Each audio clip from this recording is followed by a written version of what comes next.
31 अक्टूबर यानी सरदार पटेल की जन्म जयंती, जिसे हम राष्ट्रीय एकता के दिन के रूप में मनाते हैं, क्योंकि आज़ादी के बाद छोटे छोटे हिस्सों में बटी 565 जितनी रियासतों का एकीकरण का अप्रतिम कार्य करके रक्तहीन क्रांति की थी, जो विश्व के इतिहास में सबसे बड़ा आश्चर्य था। आज़ादी के समय बंटवारा सिर्फ जमीन का नहीं हुआ था, आबादी भी धार्मिक आधार पर बंट रही थी। देश सांप्रदायिकता की आग में जल रहा था, लेकिन असली मसला देसी रियासतों का था। माउंटबेटन के प्लान के तहत राजा और रजवाड़ों को दोनों देशों में से किसी एक को चुनने या अलग रहने का विकल्प दिया गया था। कुछ महाराजा जागरूक और देशभक्त थे, लेकिन उनमें कई ऐसे भी थे जो अंग्रेजों के जाने के बाद स्वतंत्र शासक बनने का ख्वाब देख रहे थे। सरदार पटेल ने राजाओं और नवाबों से देशभक्ति दिखाने का आह्वान किया। उन्होंने कहा कि देसी राजा भारत की आज़ादी से जुड़े और ऐसे जिम्मेदार की तरह बर्ताव करे जो सिर्फ अपने प्रजा के भविष्य की चिंता करते हैं।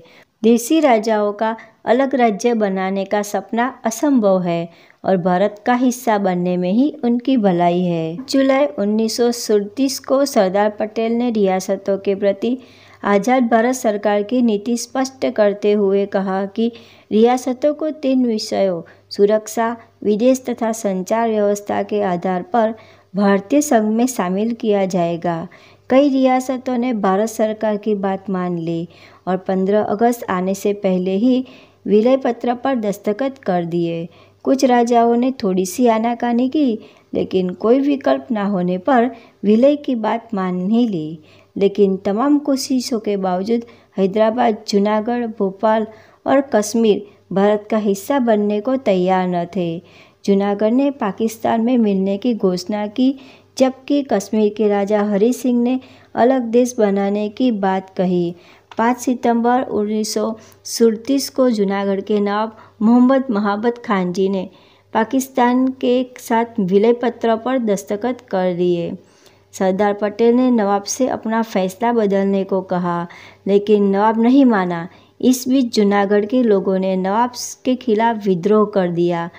बढ़ते विरोध के बीच नवाब को पाकिस्तान भागना पड़ा और जूनागढ़ भारत में मिला लिया गया।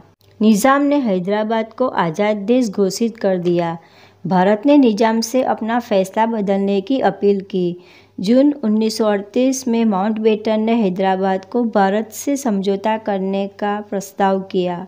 प्रस्ताव के तहत हैदराबाद भारत की प्रभुता के अधीन एक स्वायत्त राष्ट्र का दर्जा पा सकता था, लेकिन निज़ाम नहीं माना।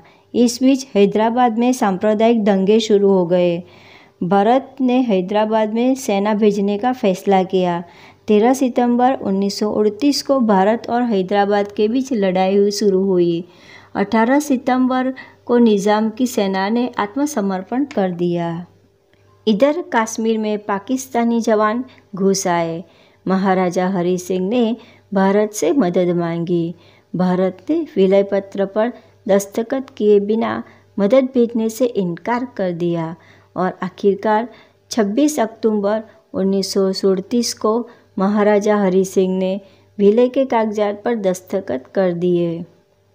मार्च 1938 में नवाब हमीदुल्ला ने भोपाल के स्वतंत्र रहने की घोषणा की और मई में एक मंत्रिमंडल घोषित कर दिया, लेकिन भोपाल की जनता ने इसका विरोध किया। 29 जनवरी 1949 को नवाब ने मंत्रिमंडल बर्खास्त कर दिया।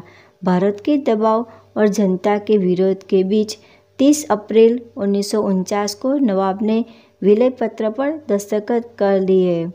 1 जून 1949 को भोपाल रियासत भारत का हिस्सा बन गई। इस तरह तमाम रियासतें भारत का हिस्सा बन गई।